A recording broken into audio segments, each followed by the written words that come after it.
कोई भी आदमी जो है उसको धर्म के आधार पे, जाति के आधार पे, रेस के आधार पे, उसकी रेजिडेंस के आधार पे या कोई और उनसे रिलेटेड जो सब्जेक्ट्स हैं उसके बेसिस पे आप डिस्टिंग्विश नहीं कर सकते। यूपी के जो मुख्यमंत्री हैं वो उतने पढ़े लिखे नहीं हैं। समस्या ये है क्योंकि अगर उनको कानून का ज्ञान हो, एक अगर साधु को आप मुख्यमंत्री बना देते हैं तो ऐसी दशा में वो जो साधु है उसको उसका मेंटल बैकग्राउंड में कुछ अलग चीज़ें काम करती हैं। कोई भी किसी की भी सरकार आ जाए, अगर उनको सारी सीटें भी वो जीत जाए तो संविधान बदलने की उनको कोई ताकत किसी को भी नहीं होती है। घर में है अखलाक का केस मैंने डील भी किया इसमें। वो अपने घर में उसके गोश्त है, वो गोश्त गाय का भी हो सकता है, भैंस का भी हो सकता है या किसी और जानवर का हो सकता है, लेकिन उन्होंने उसको गाय का वो बता के उसके घर में ही मार दिया।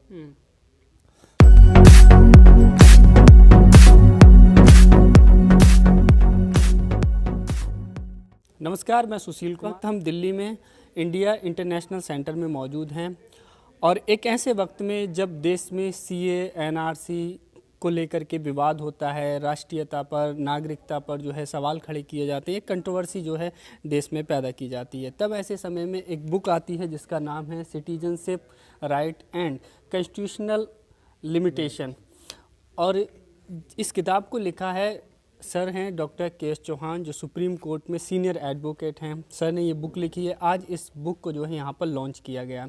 सर से हम बात करेंगे कि क्यों उन्होंने ये बुक लिखने की आवश्यकता महसूस हुई, क्या इस किताब में ऐसा कुछ खास है जो पढ़नी चाहिए, क्या इसमें विशेषता है इस किताब में। जी सर, सबसे पहले सर मैं जानना चाहूँगा। धन्यवाद सुशील कुमार जी। ये जो किताब है ये यहाँ के जो आम आदमी हैं उनके हक अधिकारों के बारे में विशेष चर्चा है इसमें। और जो यहाँ के आम आदमी हैं, जैसे सिटीजनशिप के बारे में जो भी चेंजेज वो करना चाहते हैं और उस चेंजेज के बाद आम आदमी के जो हक अधिकार हैं उनके ऊपर कितना असर पड़ेगा, ये जो सारी चीज़ें हैं उसको हमने एनालाइज किया है। क्योंकि हम ऐसा महसूस करते हैं कि जो ज़्यादातर जो गरीब लोग हैं, चाहे वो किसी भी धर्म के, उन्होंने धर्म के ऊपर उसको कंसंट्रेट किया है, लेकिन आप किसी भी धर्म के हों और धर्म कोई आदमी का कोई इस तरह का स्टेटस नहीं होता कि जिसके ऊपर आप उसके राइट्स को डिटरमाइन करेंगे। ये जो धर्म का जो सिस्टम है, अगर ये इसको हम नकार भी देते हैं तब भी यहाँ कम से कम भी 70% ऐसे लोग हैं जिनके पास कोई स्थायी निवास नहीं है, और वो जो लोग हैं उनके पास कोई ऐसा डॉक्यूमेंट नहीं होगा जिससे वो प्रूव कर सकें कि उनका फादर यहाँ रहता था, ग्रैंड फादर यहाँ रहता था, ग्रेट ग्रैंड फादर यहाँ रहता था। वो जो पूरी भूमिका है उसको अगर हम देखें तो आम आदमी जो अपने डॉक्यूमेंट्स के ज़रिए अपनी आइडेंटिटी या अपना ओरिजिन प्रूव नहीं कर पाएगा, वो आदमी जो चेंजेज सिटीजनशिप के नाम पे, एनआरसी के नाम पे, एनपीआर के नाम पे किए जा रहे हैं, उसकी भूमिका क्या होगी, वो सरवाइव करेगा या नहीं करेगा। ये जो पूरा सिस्टम है इसको हमने एनालाइज किया है और हम ऐसा समझते हैं कि ये जो यहाँ का सिस्टम है उस सिस्टम में संवैधानिक तौर पे ऐसा करना संभव नहीं है। क्योंकि जो कॉन्स्टिट्यूशनल लिमिटेशंस हमने वर्ड यूज किया है, कॉन्स्टिट्यूशन में लिमिटेशंस हैं। इक्वलिटी अपने आप में एक लिमिटेशन है। कोई भी आदमी जो है उसको धर्म के आधार पे, जाति के आधार पे, रेस के आधार पे, उसकी रेजिडेंस के आधार पे या कोई और उनसे रिलेटेड जो सब्जेक्ट्स हैं उसके बेसिस पे आप डिस्टिंग्विश नहीं कर सकते। हमारा आर्टिकल 14, 15, 16 आपको पूरे राइट्स देता है। उन राइट्स के तहत आप के जो राइट्स हैं वो लेने के लिए आपको सिटीजन होना ज़रूरी है। सिटीजन होने के लिए आपको वो अगर आप ये प्रूव करना पड़ेगा, अभी बहुत सारे ऐसे इश्यूज हैं जैसे शेड्यूल कास्ट सर्टिफिकेट के लिए चल रहा है कि 1951 में आपको दिखाना होगा आपकी प्रॉपर्टी कहाँ है। जो शेड्यूल कास्ट हैं, जो गरीब लोग हैं, उनके पास कोई प्रॉपर्टी नहीं है तो वो क्या दिखाएंगे। तो उनके अधिकारों को लेने के लिए जो बेसिस होना चाहिए उस बेसिस को डिनाई करने के ये नए तरीके हैं। इसलिए मैं ऐसा समझता हूँ कि ये जो पूरा प्रोसेस है, इस पूरे प्रोसेस को उन्होंने जिस तरह से डेवलप किया है, ये पूरा प्रोसेस इस तरह का प्रोसेस है जिसमें आम आदमी जो है उसको हक अधिकार उसके ख़त्म हो जाएंगे। इसलिए उसको लीगल लिमिटेशंस के तहत, कॉन्स्टिट्यूशन में जो लिमिटेशंस हैं, चाहे वो इक्वलिटी की लिमिटेशन है, चाहे लिबर्टी की लिमिटेशन है, चाहे फ्रेटर्निटी की लिमिटेशन है, चाहे जस्टिस के कंसेप्ट की लिमिटेशन है, उन सब लिमिटेशंस को ध्यान में रखते हुए उनको बड़े पैमाने पे हमने एग्जामिन किया। और जो हमारा संविधान है वो एक सेकुलर देश का संविधान है। पहले जब अमेंडमेंट नहीं हुआ था 1976 में, तब भी जो हमारा संविधान था उसकी इंटरप्रिटेशन जो हमारी जुडिशरी ने की थी, तो उन्होंने ये माना था कि ये जो देश है ये सेकुलर है। जो Keshavananda Bharati versus state of Kerala 1973 का जजमेंट है, और ये अमेंडमेंट हुआ 76 में, तो इस अमेंडमेंट की कोई ज़रूरत नहीं थी। जैसे सोशलिज्म और सेकुलरिज्म दोनों वर्ड जो उन्होंने इंसर्ट किए कॉन्स्टिट्यूशन में, उसके बाद दोनों अधिकार ऑलमोस्ट ख़त्म हो गए। क्योंकि आज जैसे बड़े पैमाने पे जो सरकार प्राइवेटाइजेशन कर रही है, तो वो सरकारी जो प्रॉपर्टीज उसको बेच रही है। तो जो सोशलिज्म हमारे कॉन्स्टिट्यूशन की स्पिरिट है वो उसके खिलाफ है।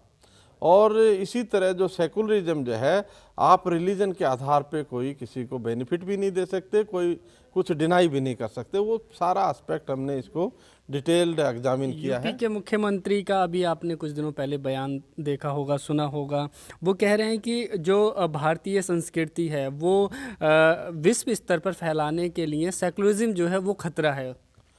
नहीं, जो यूपी के जो मुख्यमंत्री हैं वो उतने पढ़े लिखे नहीं हैं। समस्या ये है, क्योंकि अगर उनको कानून का ज्ञान हो, एक अगर साधु को आप मुख्यमंत्री बना देते हैं, तो ऐसी दशा में वो जो साधु है उसको उसका मेंटल बैकग्राउंड में कुछ अलग चीज़ें काम करती हैं। इसलिए मैं ऐसा समझता हूँ कि अगर वो ऐसा उन्होंने कहा है, हालांकि मैंने नहीं सुना वो, तो ये बहुत गलत है, क्योंकि संविधान की मर्यादा के खिलाफ है। ये संविधान का सबको रिस्पेक्ट करना चाहिए। वैसे आप बाबा साहब का नाम लेते हैं, लेकिन संविधान के जो प्रिंसिपल्स हैं, बाबा साहब डॉक्टर अंबेडकर ने जो बहुत बड़े पैमाने पे इतने ज़्यादा बड़े डेमोक्रेट थे कि उन्होंने किसी भी आदमी को डेमोक्रेटिक प्रिंसिपल्स के खिलाफ काम करने में सपोर्ट नहीं किया।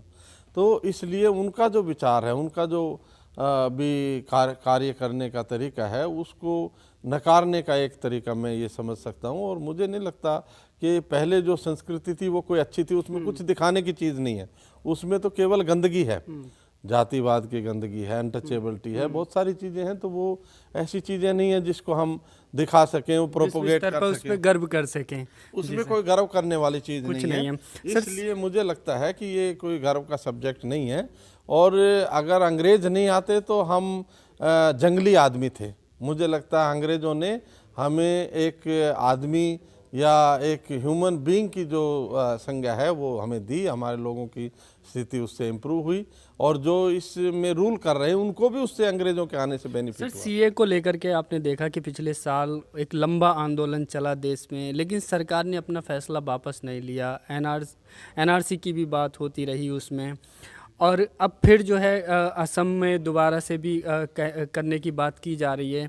तो ये जो किताब है, इससे क्या लगता है कि कुछ इसमें जागरूकता लोगों में आएगी? हाँ, लोगों में डेफिनेटली मैं ऐसा समझता हूँ कि इस किताब में जो कॉन्स्टिट्यूशनल लिमिटेशन है, जो सरकार कोई भी किसी की भी सरकार आ जाए, अगर उनको सारी सीटें भी वो जीत जाए, तो संविधान बदलने की उनको कोई ताकत किसी को भी नहीं होती है। संविधान जो हमारे जो भी थिंकर थे उस जमाने में, उनके कंसेंसस से बना हुआ एक डॉक्यूमेंट है। और संविधान कोई कागज़ की किताब नहीं, उसके प्रिंसिपल्स हैं। वो जो प्रिंसिपल्स हैं उनको बदला नहीं जा सकता। अगर उनको बदला जाना है तो एक सिस्टम के तहत ही बदला जा सकता है। इसलिए जो केशवानंद भारती केस है वो ये कहता है कि बेसिक प्रिंसिपल्स को नहीं बदला जा सकता। इसलिए जो लोग ऐसा विचार रखते हैं, मैं उनसे असहमत हूँ। और किताब में बहुत सारे ऐसे एस्पेक्ट हैं जिनको मैंने डील किया है, और अगर आप पढ़ेंगे या जो पढ़ने वाले होंगे उनको ये समझ में आएगा कि हमारे देश में जो चल रहा है वो संवैधानिक सिस्टम और संवैधानिक मर्यादा के खिलाफ काम चल रहा है। तो सर, आपको लगता है कि जो नागरिकता पर एक घमासान सा जो मचा हुआ है पिछले काफ़ी दिनों से हम देख रहे हैं, ये किताब एक समाधान दिखाने का काम करेगी शासन को, प्रशासन को, और लोगों में अवेयरनेस? निश्चित तौर पे ये किताब जो भी लोग नागरिकता के बारे में जानना चाहते हैं, उसके बारे में कुछ अंडरस्टैंड करना चाहते हैं, उनकी जो भी विचार है उसको एक स्ट्रीमलाइन करेगी। और मुझे लगता है कि संवैधानिक सिस्टम अगर काम करेगा तो किसी की भी सिटीजनशिप को इस तरह से ख़त्म नहीं किया जा सकता। और इंटरनेशनल प्रिंसिपल्स भी, यूनिवर्सल डिक्लेरेशन है या और दूसरे प्रिंसिपल्स हैं, उनके तहत भी प्रोटेक्शन है, किसी की सिटीजनशिप को इस तरह से नहीं लिया जा सकता। सर मेरा एक आखिरी सवाल है, कई इंटरनेशनल एजेंसियां जो सर्वे कर रही हैं उनमें ये चीज़ें दिखाई जा रही हैं कि भारत में जो डेमोक्रेसी का जो पायदान है वो नीचे आ रहा है। चूँकि नागरिकता का भी मसला मुझे लगता है कहीं ना कहीं डेमोक्रेसी से ही जुड़ा हुआ है, तो आप किस तरह से देखते हैं डेमोक्रेसी? नहीं, वो आपकी बात से मैं सहमत हूँ कि अगर हमें एक्सप्रेशन करने का जो अधिकार है जी, उसके ऊपर रिस्ट्रेंट होता है तो डेमोक्रेसी ठीक ढंग से काम नहीं करती है।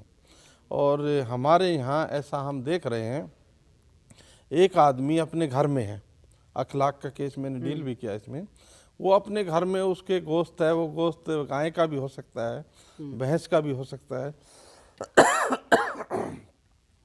या किसी और जानवर का हो सकता है, लेकिन उन्होंने उसको गाय का वो बता के उसके घर में ही मार दिया। तो ये जो चीज़ें हैं, इस तरह की चीज़ें, वो ये रिफ्लेक्ट करती हैं कि हमारे लोग जो सिस्टम को कंट्रोल करने के चक्कर में है वो डेमोक्रेटिक प्रिंसिपल्स को नहीं मानते।